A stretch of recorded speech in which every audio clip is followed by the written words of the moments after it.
안녕하십니까. 신의 한수 홍철기입니다. 문재인 정권의 고삐 풀린 폭주가 계속되고 있습니다. 문재인 정권의 반헌법적인 독재를 비판하기 위해서는요, 언론의 역할 매우 중요할 텐데, 기자들은 요즘에 기레기 소리까지 들어가면서 문재인 정권에 대한 찬양에만 목소리를 높이고 있습니다. 나라를 지키려는 언론인 출신 한 분을 모셨습니다. 청와대 대변인을 지내고 MBC 앵커를 지낸 정영국 울산중구 예비후보가 나와 있습니다. 안녕하십니까? 안녕하십니까? 요즘에 반갑습니다. 보면은 네. 정말 대한민국 어떻게 되는지 정말 걱정이 많은데, 네. 오늘 이렇게 좋은 자리 마련해 주셔서 정말 감사드립니다. 아유, 제가 감사드립니다. 예, 감사합니다. 네, 감사합니다. 사실 언론인으로서 예. 대통령 연두 기자회견 굉장히 중요한 거잖아요. 매우 중요하죠. 그런데 어제 하는 거 보면 이거는 정말 청와대는 그렇다 치고 네. 질문하는 기자들부터 이상하지 않나 하는 제가 생각이 들었거든요. 아, 그렇습니까? 뭐, 기자 후배들을 갖다가 제가 뭐라 해서는 안 되겠지만, 어제 저도 기자회견 보면서, 굉장히 화가 났습니다. 네. 특히 그 조국 부분에 대해서 기자들이 조금 더 따져 물었으면 하는 아쉬움이 생겼습니다. 특히 이제 조국에 대해서 그 대통령이라고 하시는 분이 네. 고초를 겪었다, 이런 부분을 이제 표현을 했지 않습니까? 그렇죠. 고초를 겪었다 하는 것은 그 의미가, 본인은 조국이 지금 12가지 혐의를 받고 있지 않습니까? 네. 12가지 혐의를 받고 있는데, 그 혐의점에 대해서 본인은 인정하지 못하겠다, 너무 억울하게 엮여 있다, 이런 내용들이 깔려 있거든요. 그렇기 때문에 대통령이 그런 말을 했어야 될 것이냐, 더군다나 마음의 빚을 지고 있다. 고초를 겪었다 하는 부분은 혐의점이 별로 없다, 그러니까 알아서 하라고 하는 그런 수사 가이드라인을 주는 부분도 있습니다. 그렇죠. 대통령이 그런 말을 해서는 안 되는 것이죠. 예. 사법부에다가 맡겨두고 검찰의 수사에 그 신뢰를 갖다가 더 해주고 해야 되는 것이 대통령의 입장인데, 대통령이 피의자를 두고 고초를 겪었다, 이런 표현을 해서는 안 되는 것이거든요. 그렇죠. 근데 그렇다 그러면 우리 기자들이 조금 더 따져 물었으면 좋았을 걸, 좀 아쉬운 부분이 있었습니다. 특히 대통령이 그렇지 않습니까? 국민들을 보고 이제 좀 놔줬으면 좋겠다. 참. 예? 정말 이해가 안 되죠. 그는 그렇게 말씀하시는 얘기는 참, 어떤 생각으로 그렇게 말씀하시는지 모르겠는데, 국민들한테 책임을 돌리는, 국민들을 잘못하고 있다는 얘기 아닙니까? 그렇죠. 국민들을 보고 질책을 하는 것이나 다름없는데 어떻게 그런 말씀을 하실지 모르겠어요. 특히 본인이 2012년도 두 번일 겁니다, 아마. 예. 검찰개혁 공약을 발표하면서 그랬습니다. 청와대 그리고 대통령은 검찰이 행사하는 수사, 인사권에 대해서 그동안의 악습을 완전히 뜯어고치겠다, 이렇게 말씀하셨거든요. 네. 그게 공약이었습니다. 그런데도 그렇죠. 불구하고 검찰 인사권에 대해서 장관과 대통령이 있다, 이번에 또 그렇게 얘기하지 않습니까? 네. 저는 그렇게 보면서 이 두 가지 말씀을 어느 쪽에 비중을 두고 계시는지 신뢰를 할 수 없는 그런 대통령의 말씀에 대해서, 그 부분에 대해서 우리 기자들은 좀 더 따져 물었어야 되지 않았나 하는 아쉬움을 좀 갖게 됐습니다. 예. 사실은 제가 그냥 처음부터 자기소개보다도 앞서서 이렇게 물어본 이유는요, 네. 정말 시청자 여러분들도 분통이 터져가지고 그랬던 거거든요. 그렇습니다. 근데 사실 네. 청와대 대변인을 경험하셨지 않습니까? 네. 지금 청와대 대변인실이라든지 네. 혹은 또 지금 윤도한 국민소통 수석이라든지 네. 이런 사람들의 역할, 이렇게 비교해서 그 정영국 그 앵커님의 네. 그 경험이랑 좀 이렇게 대비해가지고 대변인실에 대해서 좀 설명을 해주실 수 있을까요? 저희 때는 특히 사법부에 대해서 어떤 멘트를 할 때는 굉장히 조심을 했습니다. 예. 혹시 수사 가이드라인을 주는 느낌을 주지 않을까, 그래서는 안 된다는 부분에 대해서 굉장히 비중을 많이 뒀고요. 그래서 말씀을 드릴 때도 수사 가이드라인에 약간 걸리겠다, 좀 애매하다 하면 하지 않았습니다. 네. 굉장히 조심을 했죠. 예. 특히 이제 수사부도 그렇고 국회에 야당에 대해서 얘기할 때도 야당을 비판하는 말씀들을 청와대에서 하기는 굉장히 힘든 일입니다. 정치 개입을 한 거기 때문에 굉장히 어려운데, 지금 나와 청와대 쪽에서는 굉장히 과감하게 얘기하는 거죠. 그렇죠. 아유, 저희 때는 상상할 수 없는 그런 멘트들을 많이 사용하고 하시는데, 표현을 솔직하게 한다고 할 수 있을까요? 그런데 굉장히 위험스럽다. 그렇게 하면 안 된다. 그렇게 하면은, 이제 부처에서 수사를 하시는 분들이라든가 정치를 국회에서 굉장히 혼돈스러운 겁니다. 그렇죠. 예, 맞춰야 될 거 아니겠습니까? 그렇죠. 청와대 눈치를 봐야 될 텐데, 그렇게 하면은 그게 정상적으로 독립적인 수사가 될 수 없을 뿐더러, 또 국회에서도 마찬가지로 네. 주석이밖에 안 되는 것이고, 거기에 코드를 맞춰야 되는 것이고 하는 거 네. 아니겠습니까? 그런 부분에 대해서는 지금 청와대 굉장히 위험한 상황을 만들어내는 경우가 많다.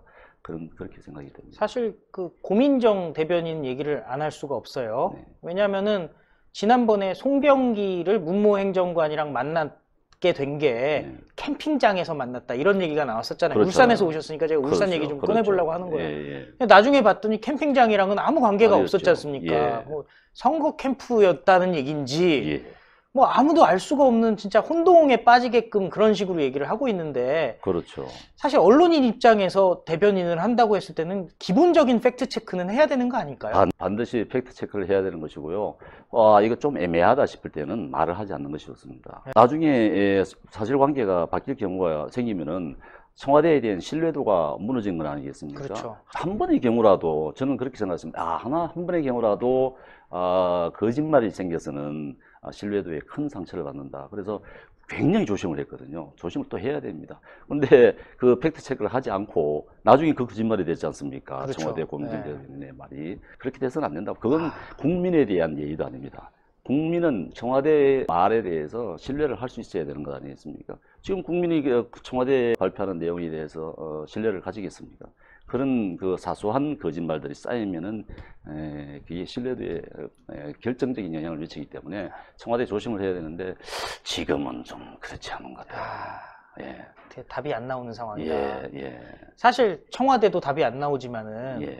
본인이 수십 년간 몸을 담으셨던 MBC도 지금 답이 안 나오는 상황이잖아요. 예, 어떻게 보면은 안타깝습니다. 정권의 나팔수 같은 그런 모양을 보여주고 있는데, MBC 문제에 대해서는 어떻게 생각하시나요? 예, MBC 참 안타깝습니다. 전혀 지금 언론으로서의 균형을 잡지 못하고 있는 상황 아니겠습니까?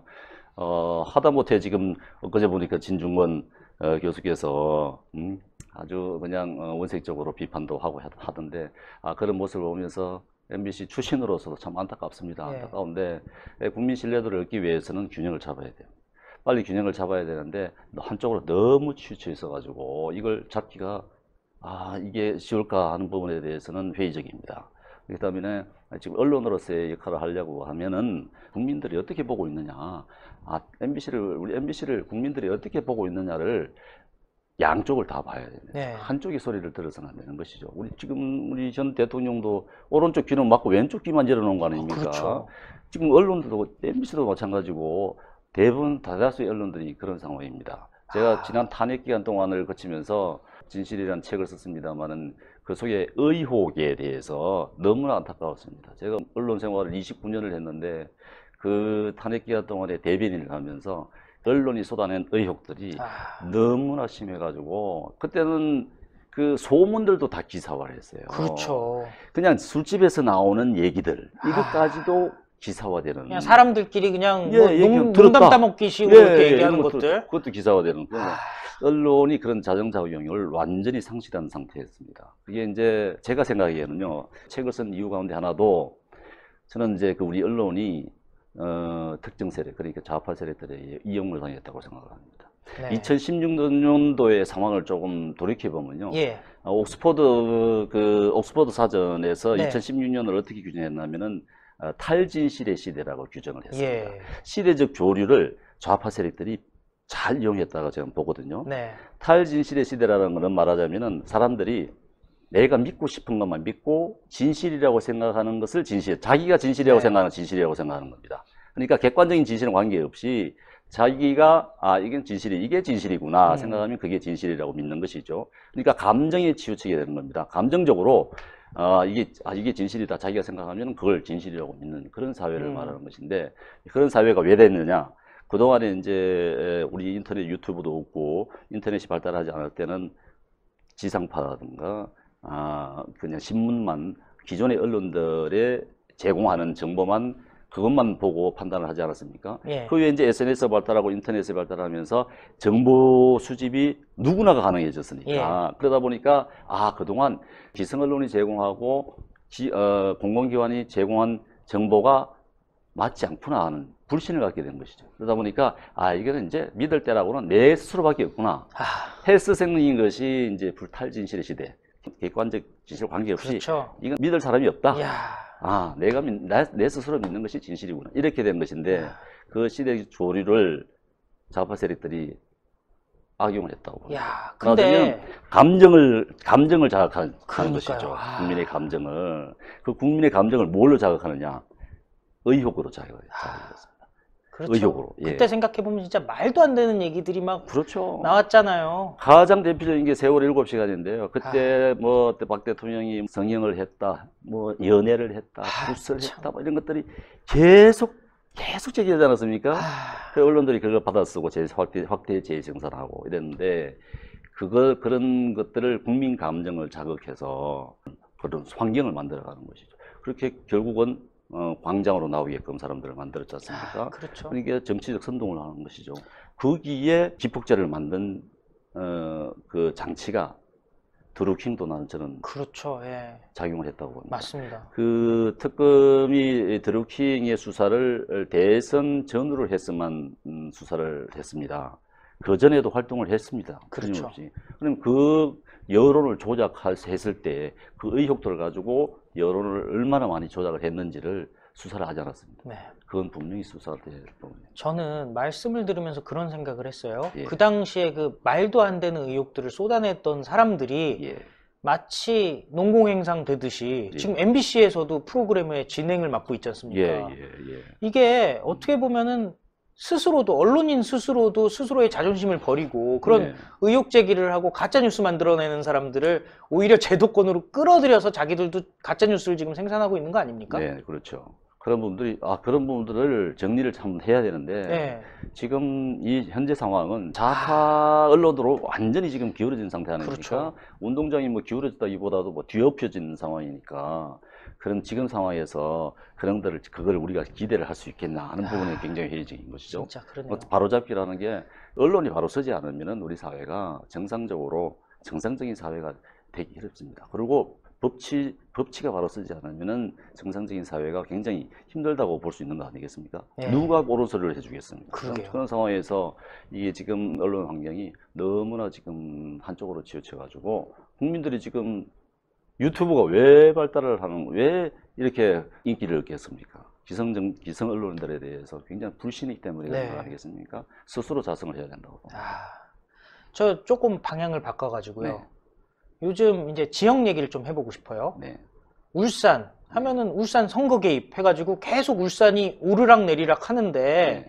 좋은 얘기로는 안 되고 어떻게 보면 울산 시민들의 자존심을 뭉개버리는 얘기들만 지금 나오고 있지 않습니까? 네. 그 부분에 대해서 좀 얘기를 해주시죠. 울산 지금 경제가 심각합니다. 네. 특히 지금 제가 지역을 많이 돌아다니지 않습니까? 선거운동을 하기 위해서 안 가는 곳이 없고 안 네. 만나는 사람들이 없습니다. 현재 선거 개입 의혹에 대해서 국민들도 다 분노를 하고 있죠. 울산 시민들. 그때 그 당시만 하더라도 선거를 앞두고 수사를 한다. 이 부분에 대해서는 다들 의아했고 그렇죠. 했던 거예요. 그러니까 그 진실들이 밝혀지는 것이죠. 지금 와서. 그런 가운데서 지금 경제도 안 좋은 상황에서 울산 민심은 지금 제가 느끼기에는 분노 게이지가 극에 달했습니다. 터지기 거의 직전이다. 폭발 직전이라고 생각합니다.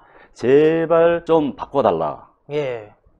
제발 좀 바꿔달라고 하는 것이 울산 시민들이 제 손을 잡고 좀 바꿔달라고 그렇게 부탁을 합니다. 어떻게 그게 정상이겠습니까? 그게 정치를 하는 사람들이 국민의 민생을 돌봐야 되는 것이 오히려 맞는 것인데 그들을 품어안고 또 다독여야 되는 부분이 정상인데 국민들이 정치인들에게 제발 좀 잘해달라고 애걸하는 그런 상황이 이게 정상이겠습니까? 그러니까요. 원래 같으면은 국민들이 정치인들에게 큰 소리를 땅땅 치면서 그렇죠. 해야 될 텐데 지금은 오히려 손을 잡고 좀 잘해달라고.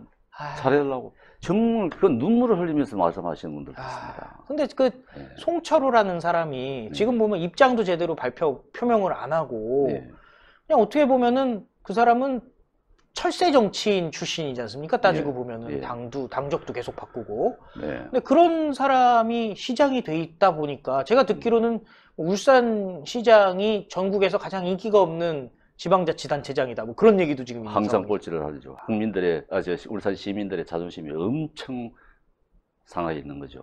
예. 자존심이 지금 바닥에 떨어지는 상황입니다. 그런데 이제 사실 그런 부분에 대해서 선거 개입에 대해서 분명한 수사를 받아야 될 부분 대통령도 받아야 됩니다. 그렇죠. 개입 의혹은 충분하게 나와 있는 예. 것 아니겠습니까? 대통령도 불구하고 본인 입으로 울산 모병원, 산재 모병원 계속 추진하겠다 뭐 이러고 있잖아요. 공약을 하면서 후보자 공약을 하면서 장관을 환경부 장관 내려보내지 않습니까? 와. 환경부 장관 내려가지고 저 공약에 대해서 이렇다 저렇다 힘을 실어주면은 예. 그게 지역에서는 어마어마하게 큰 작용하는 와. 겁니다. 지역 여론 형성에 있어서는 그만한 그런 큰 힘을 발휘할 수 있겠습니까? 장관이 내려가지고 후보자의 공약에 힘을 실어주는 경우가 그런 경우는 청와대에서 어떤 얘기를 하지 않았으면은 장관이 그렇게 움직일 수 없는 것 아니겠습니까? 예. 그런 부분에 대해서는 분명히 밝혀져야 되는 부분입니다. 그런데도 불구하고 지금 수사팀들을 갖다가 전부 다 해체하고 있지 않습니까? 참 답답한 일이네요. 예, 수사팀들을 수사를 할 피의자가 그렇죠. 수사를 받아야 될 피의자가 자기 수사를 하는 사람을 해체를 시켜버리는 그런 경우가 있습니까? 이게 말도 안 지금 되는 거죠. 정상적인 나라라고 할 수 있겠습니까? 지금 정상적인 나라랑은 전혀 다른 방향으로 가고 있는 건 맞는 것 같은데 어찌 됐든 총선에서 이겨야 되지 않습니까? 네. 혹시 총선 승리의 비책 있으신가요? 지금 국민들의 요구에 따라야 된다고 봅니다. 네. 저는. 국민들은 지금 우리 지금 한국당에 대해서도 바뀌기를 원합니다. 네. 대혁신이 있어야 된다고 예. 봅니다. 요구를 하고 있어요. 국민들이 이제 이 정부에 대해서, 이 정권에 대해서 실망을 하고 많이 돌아섰습니다. 그러나 우리는 한국당 보수 밀어줄 준비가 돼 있다, 찍어줄 준비가 돼 있다. 그러나 바뀌어야 된다. 대혁신을 해야 된다고 하는 부분이고 통합을 해야 된다는 것이 이제 국민들의 요구입니다. 그렇죠. 그럼 국민들의 요구에 따르면 되는 것이죠. 예. 국민들의 요구에 부응을 해야 된다고 저는 생각합니다. 예. 그래야 총선에 압승을 할 수 있는 것이지 지금 상황 같이 국민들의 생각을 갖다 무시하면은 결코 압승할 수 없습니다. 예. 그러니까 우리 한국당도 당심과 민심의 괴리가 좀 있습니다. 그렇죠. 당심과 예. 민심의 괴리 있으면 안 됩니다. 국민들의 생각, 민심을 정확하게 파악해서 민심에 따라야 됩니다. 그러네요. 예, 그래서 제가 생각할 때 우리 당원들의 역할이 이번에 엄청나게 중요하다. 그런 것 같아요. 엄청나게 그래 우리 당원들이 참 민심을 내 생각도 있겠지만 당원들이 그렇죠. 예, 이제 여러 가지 얽혀 있는 부분도 있고 해서 입장도 여러 가지 있을 수 있는데 민심을 전달해 줘야 된다고 그러니까요. 봅니다. 정확한 민심을 당에 전달해 중앙당에서 그걸 정확히 판단을 해서 그 민심에 부응하는 것이 우리 총선을 압승하는 길이라고 봅니다. 저는 동의하는 게요. 네. 보면은 중앙당, 네. 서울에서만 자기들끼리 있다 보니까 네. 지역 민심 잘 파악하기가 힘든 부분이 분명히 있고요. 네. 또 국회의원들, 의회에서 있으면서, 네. 국회에서 있으면서 자기네들끼리만 이렇게 소통하다 보니까 실제 민심과는 동떨어진 진짜 당심이라는 게 있을 수가 있겠네요. 그렇습니다. 예. 그러다 보면은 자기네들끼리 얘기하다 보면 또 질 수도 있는 거 아니겠습니까? 저도 서울에 있을 때는 잘 몰랐습니다. 그리고 당에 들어가지 않았을 때는 잘 몰랐습니다. 예. 근데 지역에 내려가서 활동을 하다 보니까 그런 생각이 들더라고요. 이게 당이 잘 되려고 그러면은 당신과 민심에 괴리가 있어서는 안 된다. 그래요. 우리가 당원들의 역할이 민심을 정확히 전달해주는 역할이 굉장히 중요하겠구나. 예. 그래서 당원들의 역할이 너무나 중요하다는 걸 갖다 깨달았는데요. 이번 총선에서는 특히 더 그렇다고 봅니다. 예. 지금 총선 누구나 알다시피 지금 이 정권은 최대의 목표가 지금 개헌선 확보가 아니겠습니까? 그렇죠. 지금 행정부, 사법부, 언론 모든 주류 세력 교체해서 장악을 하고 있지 않습니까? 그래 이제 남은 것은 입법부인데 그렇죠. 거기에 모든 당력을 기울일 겁니다. 여당은 말이죠. 예. 이미 이 정부는 갈 길을 정해뒀습니다. 네. 지금 이 정부 출범할 때 국정운영 5개년 계획에 방향을 정해놨지 않습니까? 예. 주권자 민주주의라고. 주권자 민주주의라고 정해놨습니다. 자유민주주의가 아닙니다. 그러네요. 지난 대통령 신년사에서 자유가 나왔습니까? 안 안 나왔습니다. 나오죠. 예. 민주주의를 5번 얘기했는데 자유는 한 번도 안 나왔습니다. 그러니까요. 자유민주주의. 충격적이더라고요. 예. 주권자 민주, 자유민주주의가 아니라 주권자 민주주의라고 방향을 설정했습니다. 야. 주권자는 뭡니까? 우리 헌법에 주권 모든 주권은 국민에게 있다고 국민 합니까? 주권이죠. 예. 국민 주권이죠. 주권자는 국민이거든요. 그렇죠. 국민인데 주권자 민주주의라면은 대체를 하면 국민 민주주의. 좀 이상하네요, 그렇죠? 진짜. 예. 그런 방향이 설정되어 있다는 것이죠. 그러니까 이게 제 얘기가 저도 동의를 합니다만은 정치학자들이 해석이 그렇습니다. 그러니까 지금 정치학자들의 지난번에도 개헌을 시도를 하면서 자유민주주의에서 자유를 빼겠다라고 했던 거 아니겠습니까? 그렇습니다. 예. 그러면은 기본적으로 현재 헌법적인 가치 그리고 네. 대한민국의 가치를 사실은 정면으로 부정하고 있는 거죠. 부정하고 있는 것이죠. 예. 그런 정권입니다. 아, 지금 제가 더더군다나 안타까운 것은 우리가 지금 대한민국은 40년, 50년 전으로 후퇴하고 있다. 네. 제가 영국 런던 특파원을 하지 않았습니까? 아, 그러셨어요? 런던에 있을 때 보고 듣고 예. 공부한 바에 의하면 영국병 말이죠. 아, 유명하지 그렇죠. 않습니까? 예, 유명했죠. 영국병. 예. 70년대 영국병. 예. 지금 한국이 그때 상황하고 와, 50년 전하고 거의 비슷하다고 생각합니다. 거의 아, 똑같습니다. 거의 뭐 유럽의 최빈국 뭐 이런 상황이었잖아요. 그잖아, 예, 유럽의 최병국이 됐지 않습니까? 그 영국병 바이러스를 지금 이 정부가 한국에 퍼뜨려 있다고 생각합니다. 이거는 그렇지 않습니까? 한번 보시죠. 예, 가장 영국병의 심각한 부분이 노조와 정부입니다. 그렇죠. 거의 뭐 한 몸이나 다름없이 움직이지 않습니까? 네. 다우닝 10분가에서 노조 간부들하고 총리가 매일 저녁 모여가지고 정책을 논의했단 말입니다. 이야, 그래서 그 관계를 샌드위치와 맥주의 관계라고 얘기했습니다. 이야, 뗄래야 그 뗄 수 없는 정도가 관계. 예.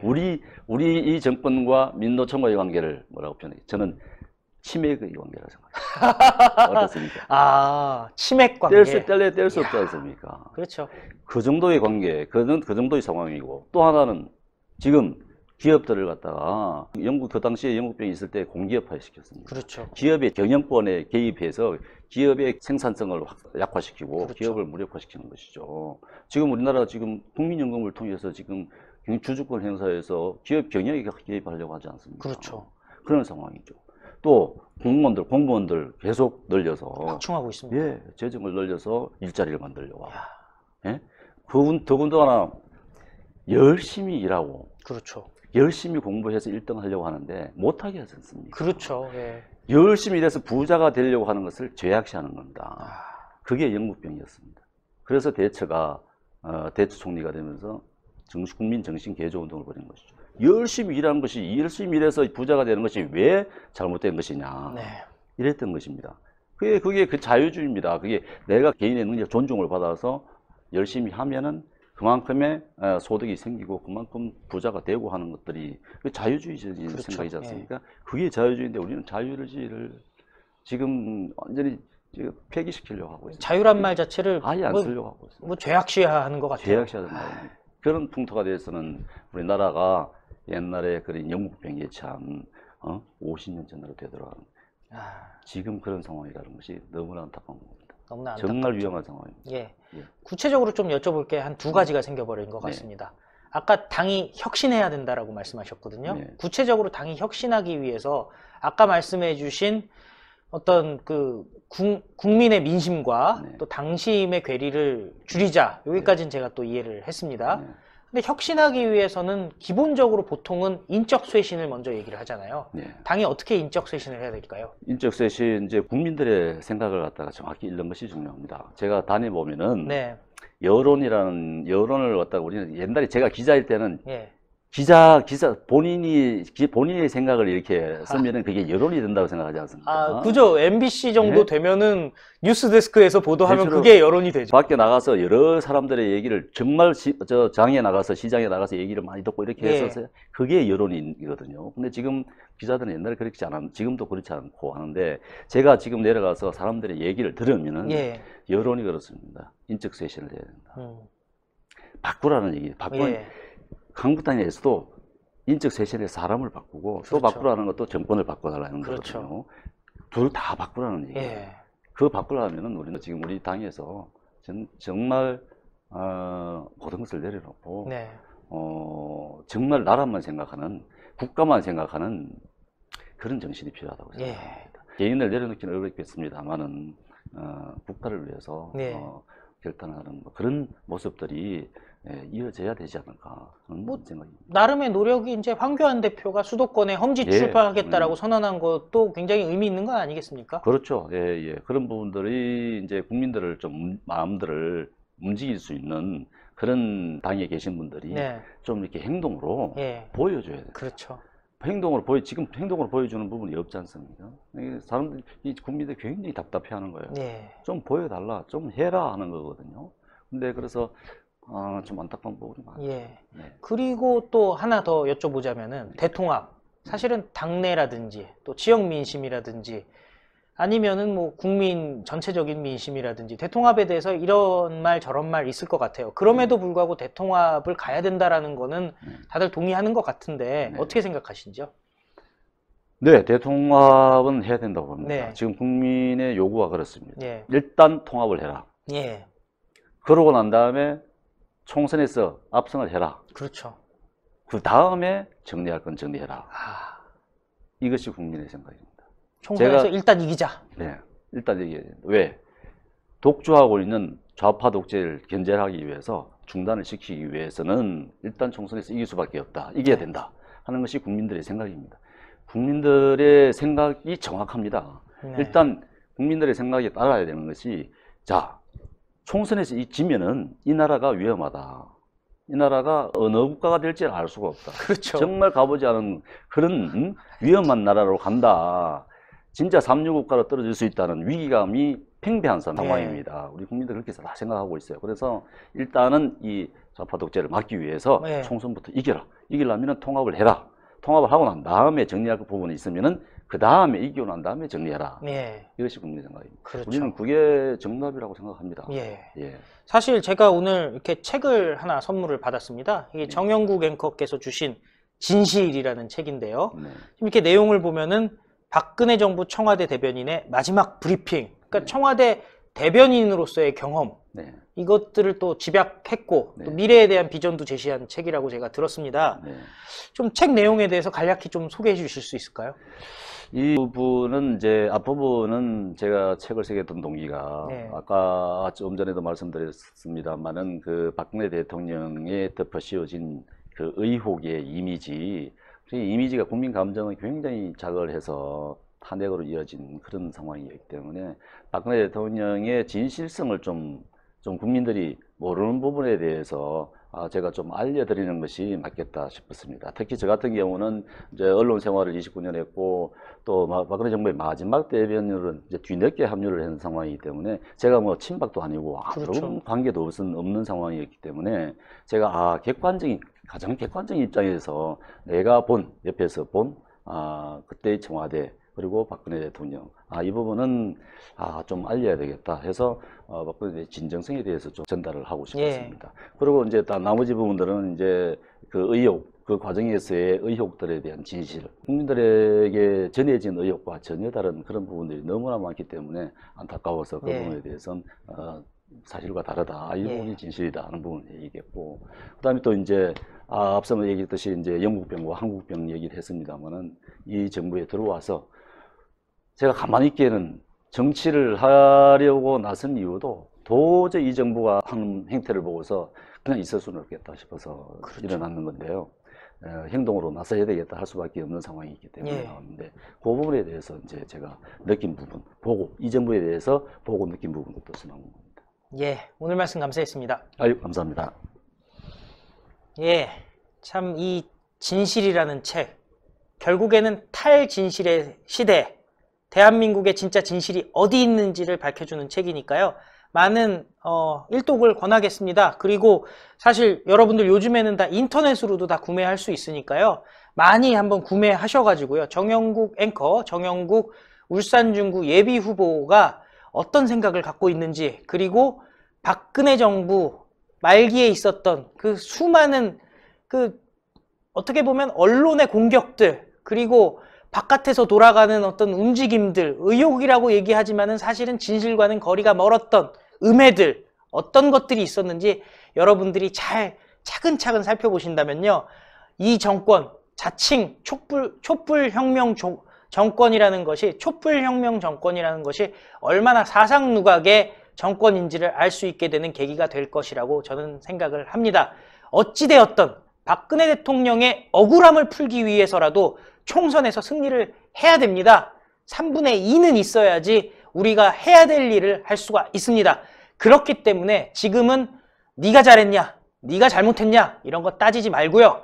그냥 대통합을 해야 됩니다. 안철수까지도 포용할 수 있으면 포용해서 중도까지 포용해야지 우리가 압승하지 않겠습니까? 압승해야 됩니다. 그런데 그 압승을 하기 위해서는 인적 쇄신이 필요한데요. 이렇게 경험과 전문성을 갖춘 인재들이 대한민국을 살리기 위해서 더 많이 등용될 수 있도록 여러분들도 많이 힘을 써주시는 게 대한민국의 미래를 지키는 길이라고 생각합니다. 진짜 언론인 정영국 예비후보의 활약도 많이 지켜봐 주시기 바라겠습니다. 그리고 정영국 TV도 있다고 하니까요. 많은 시청 바라겠고요. 신의 한수 구독 버튼, 정기회원, 유튜브 회원 많이 부탁드리겠습니다. 감사합니다. 감사합니다. 감사합니다. 신의 한수의 구독, 좋아요, 알림 방법입니다. 보실 영상을 눌러주세요. 아래의 구독 버튼을 눌러주세요. 그럼 종 모양이 나옵니다. 그 종 모양을 눌러주시면 신의 한수의 새로운 영상들이 알림이 울립니다. 그리고 엄지척 좋아요 버튼을 눌러주세요. 여러분의 구독, 좋아요 버튼은 신의 한수에 큰 힘이 됩니다. 댓글로 여러분의 많은 의견도 듣고 있습니다. 응원의 댓글도 부탁드립니다.